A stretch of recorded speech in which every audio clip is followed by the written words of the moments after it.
What's going on, everyone? My name is Justin Atkins, and welcome back to Justin's Take. Now, today we have a great episode on our hands because it is NBA playoff season. I'm very excited because I'm a big basketball fan, and now it's prime time. It's time for the teams to get locked and loaded and make that genuine playoff push to win an NBA championship. Now, we are going to spend today's show talking about three matchups, which I think are pretty notable matchups in the NBA. First up, we got the Boston Celtics versus the Brooklyn Nets.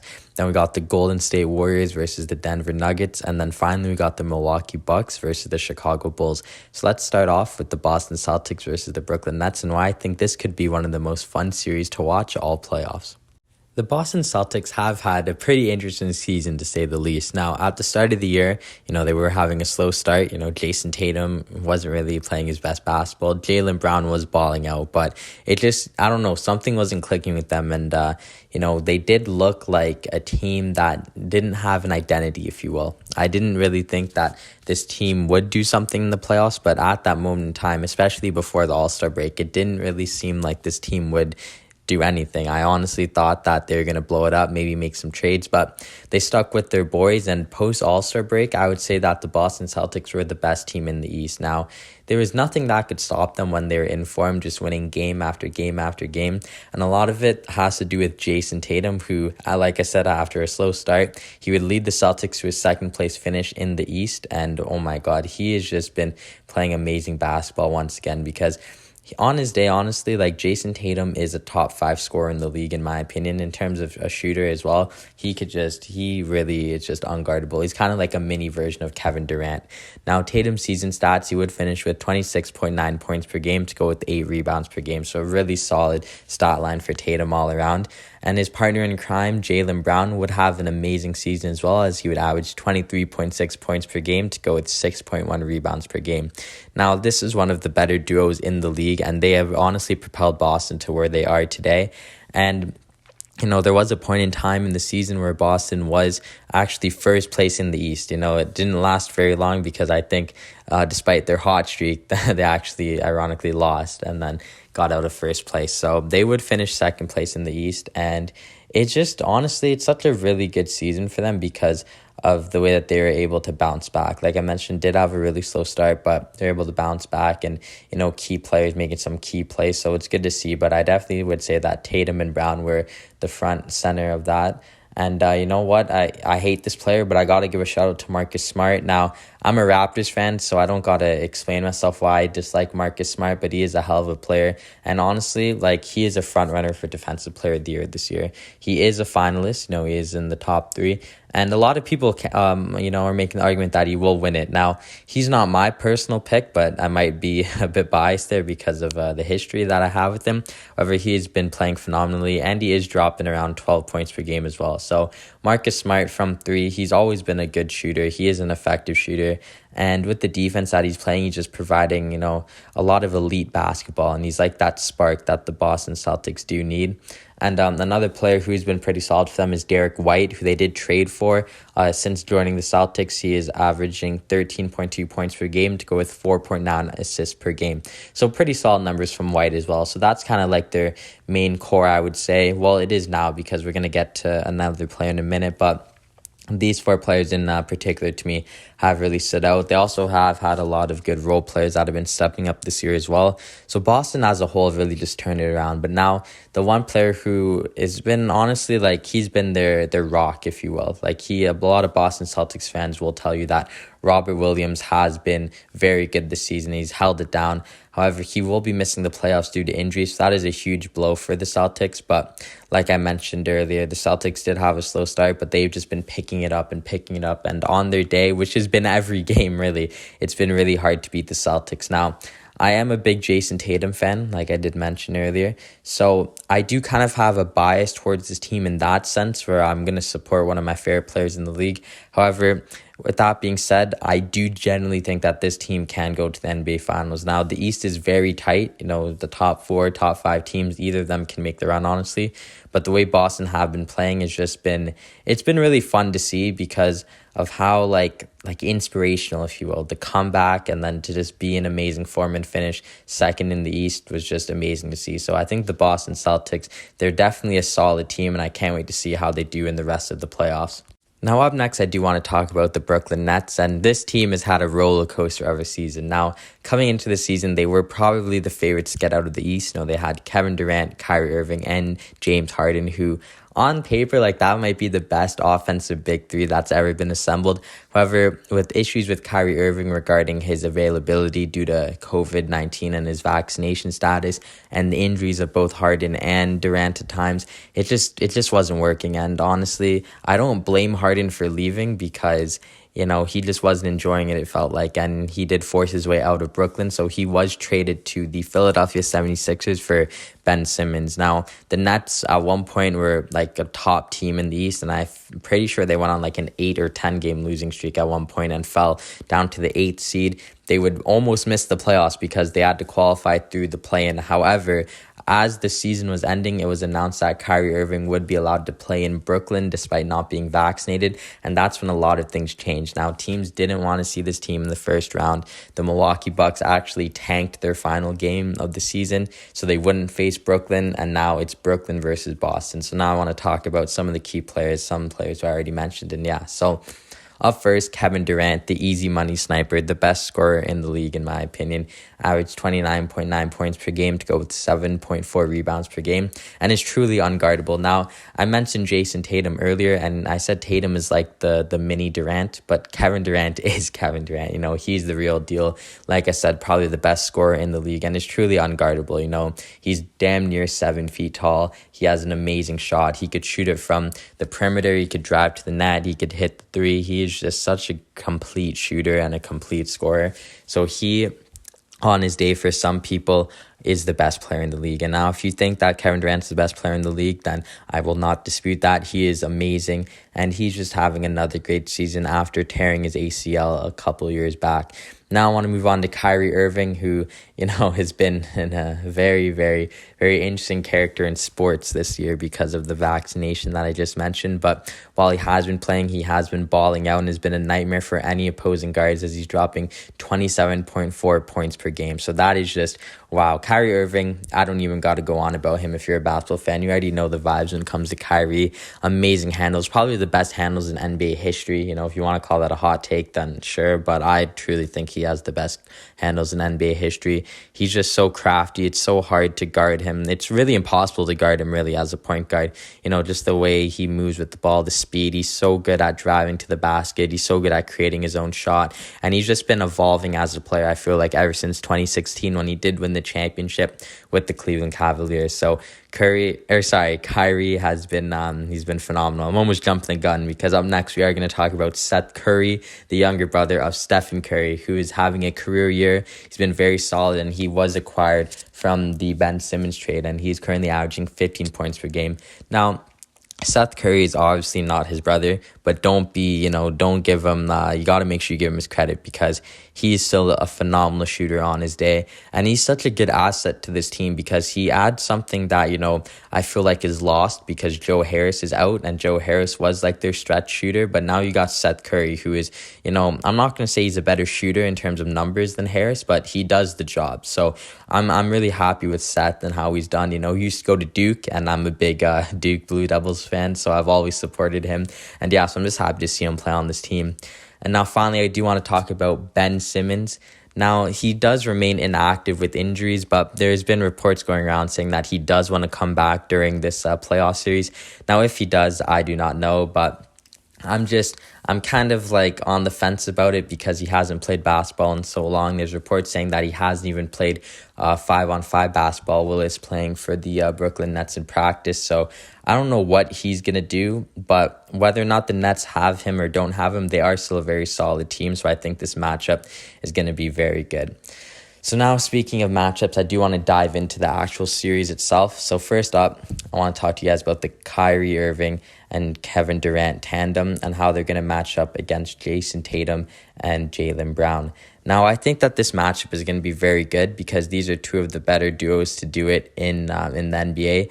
But specifically, I do want to talk about KD versus Tatum. Now, this matchup is going to be really, really fun to see because, they're two very similar players in terms of how they look on the court, how they shoot, how they play. So they're very similar. And I'm really excited to see who gets the better of who, because Kevin Durant is a phenomenal playoff player. Granted, he might have won his rings in a bit of a, iffy way, if you will, but he was still playing phenomenal while he was on the Golden State Warriors. He did make it to the finals with OKC, and he did have a good last run in OKC before he left. So he's always turned up in the playoffs. Even last year for Brooklyn when they lost in Game 7, he was playing amazing basketball. But same can be said with Jason Tatum. Now, in the playoffs, for whatever reason, Tatum does like to step it up, and he's just a big game player, if you will. So I know he's going to definitely have a say on this series, and I'm really looking forward to see how they do. Now, Jaylen Brown versus Kyrie, that's not a direct matchup, if you will.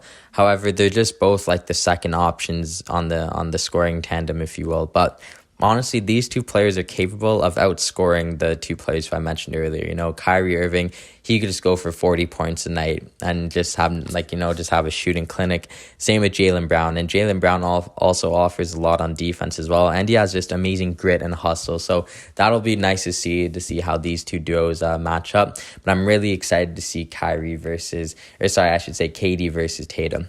Now, moving on, did talk about Kyrie, but I do want to point out the fact that Kyrie is a former Boston Celtic. He has received a lot of stick from the Boston Celtics fans because he kind of left in a shady way, because he said he was going to stay, but then he ended up leaving, going to the Brooklyn Nets. So it makes for a really good story. Now, I do think he will receive a lot of boos because the fans at TD Garden, they're ruthless.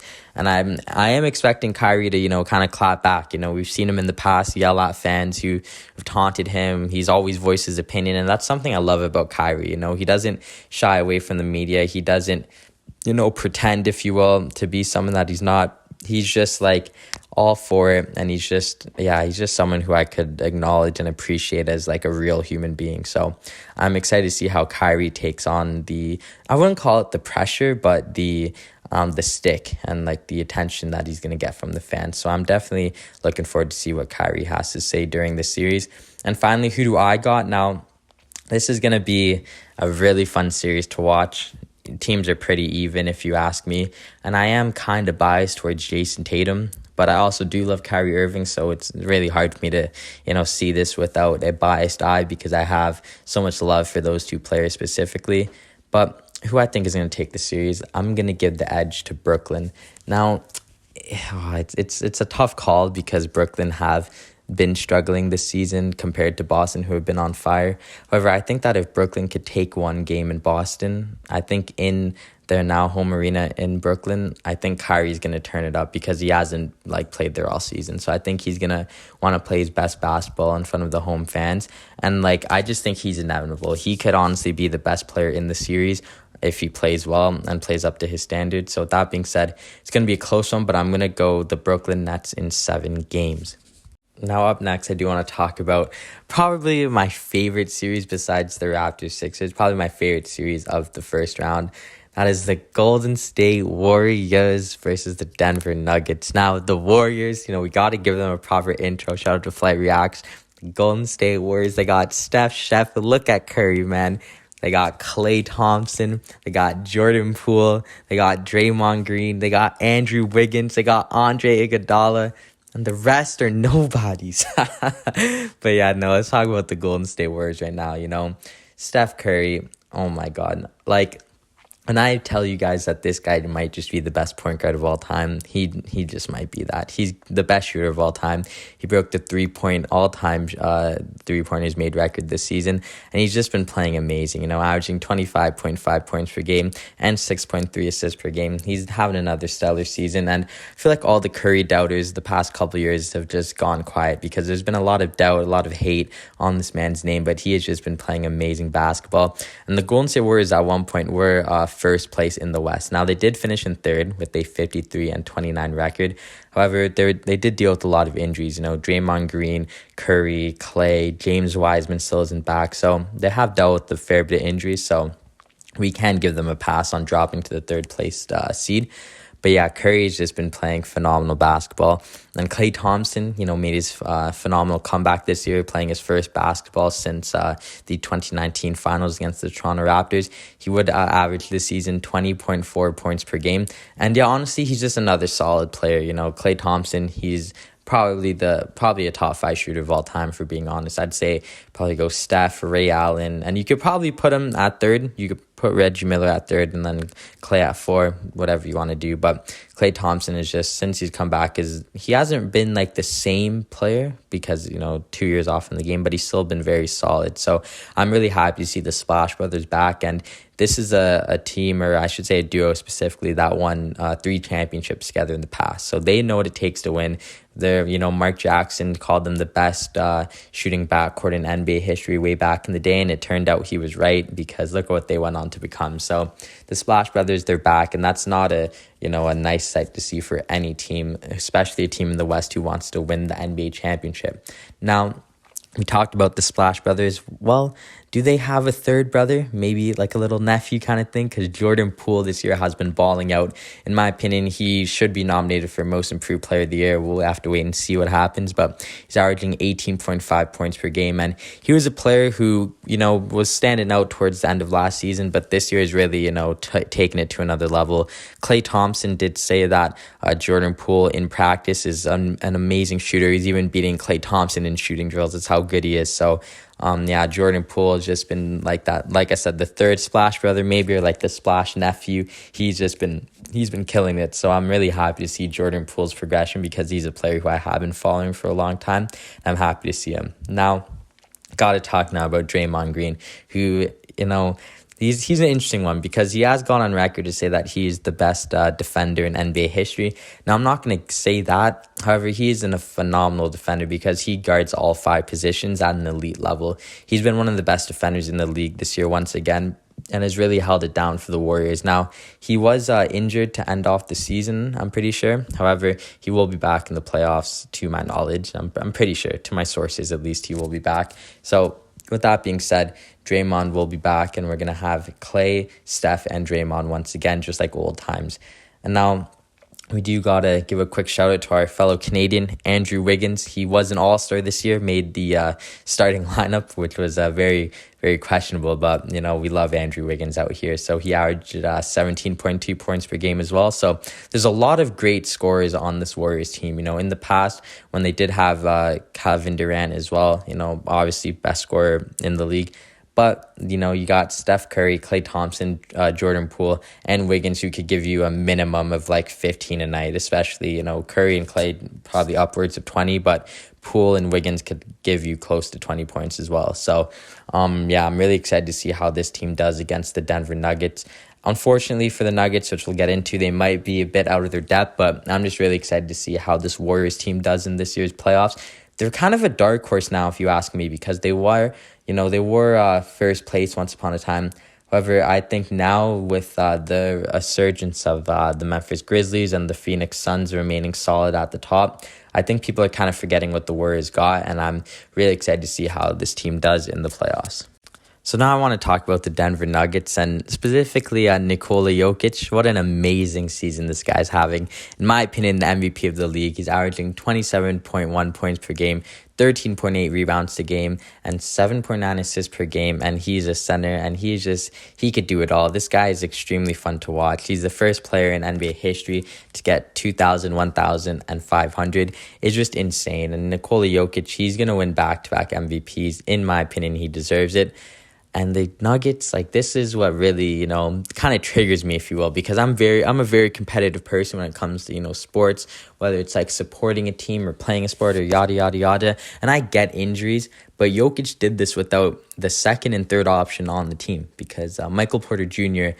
and Jamal Murray were both out with injuries all season. So this guy was balling out with such a depleted team. And then it would be announced this week that those 2 players would not be returning for the team this playoffs. And I think that's horrible news for Jokic, because he's having such a great season, an MVP caliber season. And to find out that your star mans are not coming back, that's just snake. That, I just can't believe it. I'd be so disappointed if I was Jokic, because I feel like now it's kind of his season's gone to waste. He's got them into a good position making the playoffs, and now his guys can't even come back and ride out for him. So I'm pretty disappointed, to say the least, because I was expecting, we'll get to who I think's going to win after, but I was expecting a really close series because I thought those two would be back, but now they're not. So it might be a bit more wide open than I once hoped. However, I do think that the series will still be fun. So the Nuggets, they do have some other great players, Monte Morris. I'm a big Monte Morris guy, so he's averaging 12.6 points per game, pretty solid. And Aaron Gordon, should be two-time slam dunk champion, is averaging 15 points per game. Now, the Denver Nuggets, on paper, without those players, they're not a phenomenal team. They're a really solid team, but they're not like a phenomenal team. But Jokic has been playing, up to his MVP standards, looking to go back-to-back with the MVP. So I'm really disappointed that there's no Murray and no Porter. However, I do think the series will still be very entertaining, to say the least. So now I want to just dive into the series for a bit. And up first, I want to talk about who I think has more to prove between Curry and Jokic. Now, it's kind of a toss-up, if you will, because Curry is a 3-time NBA champion. He's never won the Finals MVP, though, so there is that. But he does have a lot of haters and doubters that I didn't mention earlier. Now, last season, Nikola Jokic and the Denver Nuggets, they had, I'm not going to call it in the bubble. So in the bubble, I'm not going to call it the best playoff run ever because they didn't win. However, they came back down 3-1 twice and made it to the conference finals, eventually losing to the eventual NBA champions, the Los Angeles Lakers. So they've been such a fun, fan favorite, fun team to watch. However, they just don't have Jamal Murray now, and I just feel like because of that, there is going to be more pressure on Jokic to, get his team across the line. However, I don't think that he needs to prove anything this year without him, but I do think this playoff run as a whole, I think Steph Curry does have a lot to prove. Now, I'm not saying this because I do think he is arguably the best point guard of all time. There's no disputing that. However, I think for a personal note, he does want to prove to the world why he was on those winning teams and he didn't get carried, because he isn't an amazing playoff performer. He doesn't perform up to the standard, if you will. His numbers traditionally drop in the playoffs. However, I think this series is going to step it up and he's going to be a dominant force. And honestly, if the Warriors win the championship, don't be surprised. I might be calling it a bit early, but I would not be surprised if this team makes it out of the West thanks to Steph Curry. Now, moving on, who am I excited to see the most?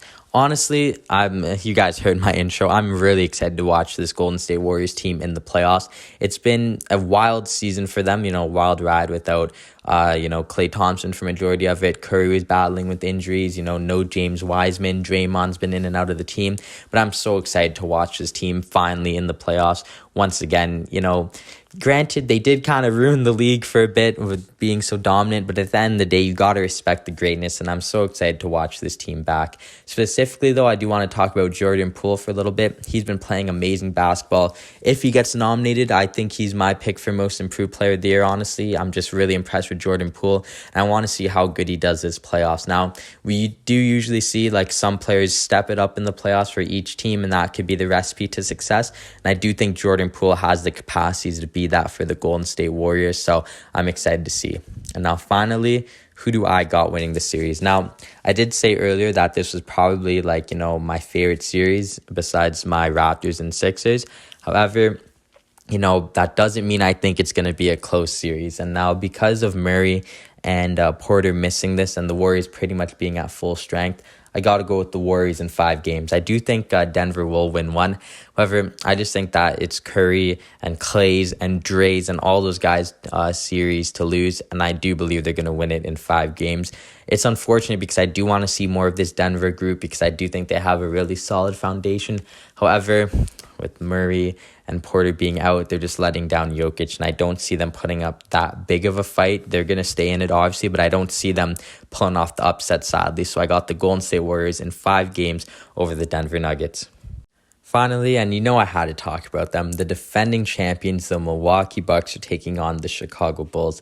Now let's talk about the Bucks. And let's not be confused, because if you know me in real life, you know I love the Bucks, but I don't love the Milwaukee Bucks. I love the Tampa Bay Buccaneers. So if you've heard me talk about the Bucks in the past, do not be mistaken. This is not Tom Brady's Bucks. Don't worry, you're not in for another episode on why the Buccaneers are amazing. This is about the Milwaukee Bucks. So first off, Giannis Antetokounmpo, one of my favorite players in the league, someone who I've always rated. Everyone wants to talk their jive and talk, trash about this guy. I've always loved Giannis. This season, he's in the nominations for MVP. He should be, at least, because he was third in the ranks when the season ended. He finished with 29.9 points per game and 11.6 rebounds per game. And this guy is just amazing. Honestly, he's, the Greek freak. That's the best word to describe him, is a freak. I don't know how this guy exists. He must be from a lab, because this guy is just a freak of nature. The way this guy could play basketball and the way his game has excelled over the years has just been amazing. His shooting used to be, and now he's a pretty good shooter. He's very good. Not even very good. He's an elite defender. He could have won Defensive Player of the Year again this year, but I don't think he, is going to make it into the nominees, but he's still an elite defender. He's probably going to make the All-NBA first team of all defense, and he's just amazing. He even broke the Milwaukee Bucks all-time leading scorer record, passing Lou Alcindor, or Kareem Abdul-Jabbar, if you will. So Giannis is just that guy. He might go down as the greatest Milwaukee Buck to ever do it. And honestly, he could end up as a top 10 player of all time when it's all said and done, being so young and already having the resume that he does have. Now, in the playoffs, we did see what they could do last year. So I don't necessarily have any different expectations. I do expect them to go to the finals. I want them, not want them, but I do want to see them succeed. And for Giannis to succeed specifically, he's going to need to bring them back to the finals. Now, Chris Middleton, the number 2, the Robin, if you will. Say what you want about Chris Middleton. This guy can make the big shot. When his team needs it the most in the playoffs, this guy could do it. So he averaged 20.1 points per game to go with a solid 5.4 rebounds and 5.4 assists per game. Now, another solid season for Middleton, and he is someone who, like I said, can make the big shot in the clutch. And there are times where it's funny. He actually just looks like Kobe out there on the court. Granted, it is because he just has a bald head and he could shoot from that little mid range, if you will. But he's just he's a phenomenal player. So I do really like Chris Middleton, and him and Giannis are probably the best 1-2 punch in the East on their day. Granted, you do have Kyrie and Durant, but we haven't seen them make a deep playoff run. Same with Brown and Tatum, but these two have actually won a championship together, so they do have that edge and that experience. Now, I do want to talk about their point guard, Jrue Holiday. Had another solid season, averaging 18.3 points per game to go with 5.4 rebounds per game and 6.8 assists per game. He's a solid defender as well, and he's just the ideal guard that you want in this situation. Now, he does average almost 20 points per game, but he's not a scorer. You do have the other two for that. So we have someone who could play great defense and could assist. And that's what matters, because Jrue Holiday, he could just erupt and get 10 assists in a game if he wants to on any given night. And all of these three players, once again, were very solid, and they did lead Milwaukee to the 3rd seed, finishing 51-31, which is not bad at all. And like I did mention earlier, they did tank their final game of the season to face the Chicago Bulls in the first round, who did finish 46-36 in the 6th seed. Now, they're led by DeMar DeRozan, who had another solid regular season campaign, averaging 27.9 points per game to go with 5.2 rebounds per game and 4.9 assists per game.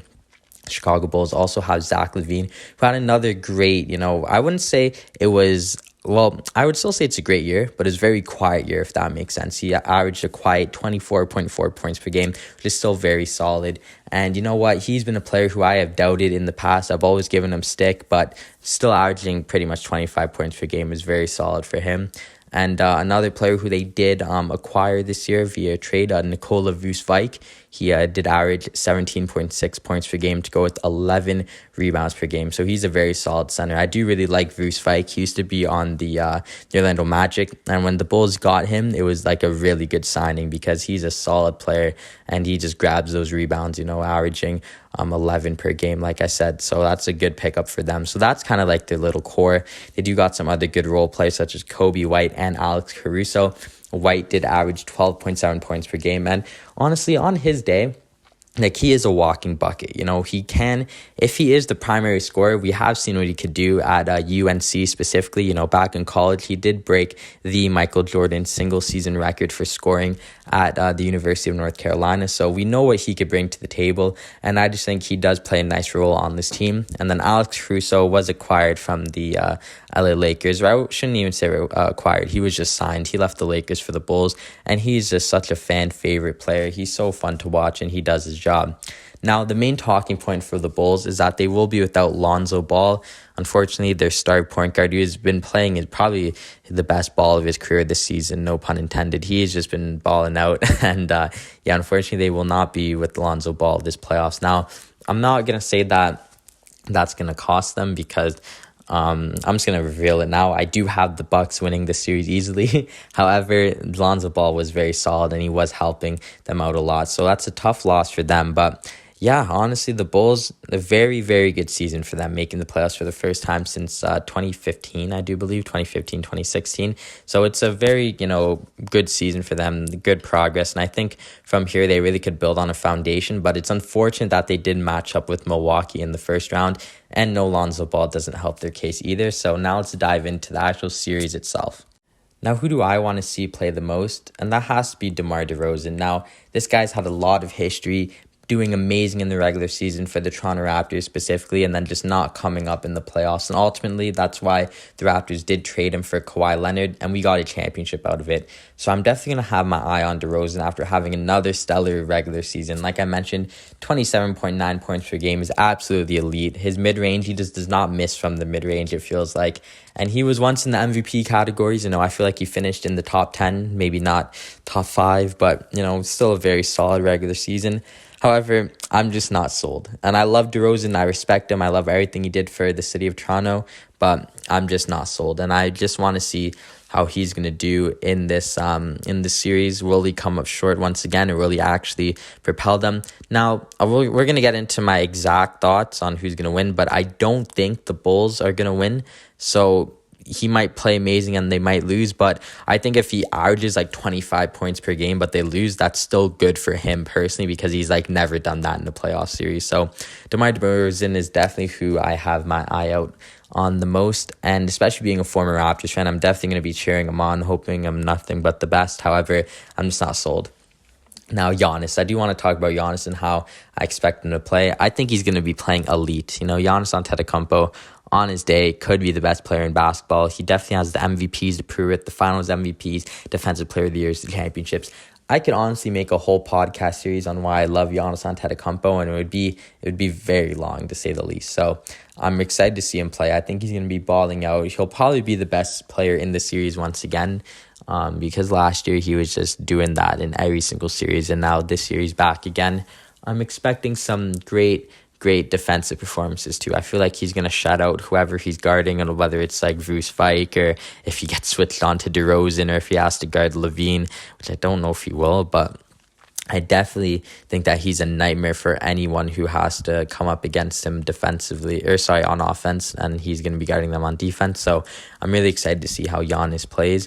And now finally, who do I have winning the series? Now, I got the Bucks. Honestly, I just don't think the Bulls match up at all. I don't granted, DeRozan and Levine are a good scoring duo, and Bruce Vike is good, but I just think the Bucks are in a different league, man. And honestly, the Milwaukee Bucks, I know I said this about the Warriors, and I'm going to say this about the Bucks too. Don't be surprised if they just win the championship again. I would not be surprised if, now that it's playoff time, now that it's crunch time, I would not be surprised if they get into the Eastern Conference Finals and just get their way into that finals and potentially even win it. Now, I'm not gonna say that the Bucks are gonna clean sweep the East. However, I think if there is a clear and obvious favorite, it would be them.